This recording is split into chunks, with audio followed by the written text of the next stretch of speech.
Nakalimutan mo na ba? I'm one of the owners now. Aren't you going to welcome your Lola? It was your scheme, right? Baka na mo yung paninira kay Annalyn.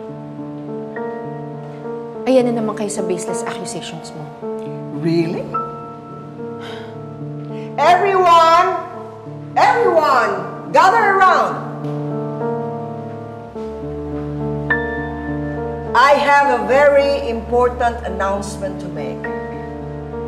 It was Dr. Tanyag. She was the source of the photo leak against Annalyn.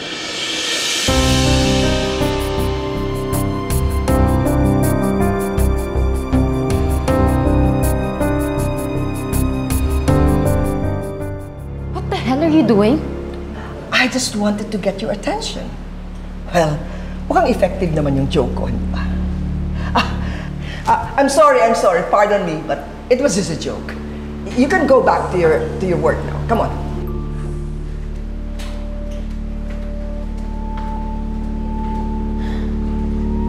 Oh, Lynette, Annalyn, gusto niyo ba mag-dessert? Hindi na, RJ, kasi inaantay kami ni Chang Susan sa bahay. Salamat.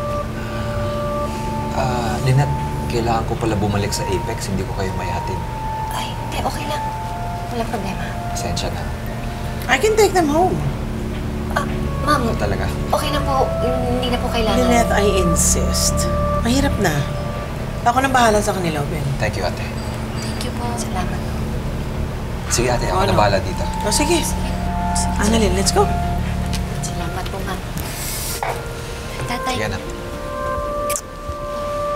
Oo, Ben. Ikaw nang bahala. Sige, ako na bahala dito, ate.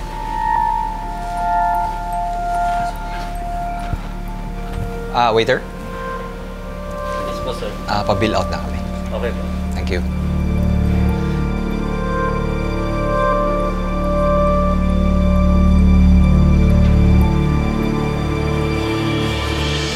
Carlos!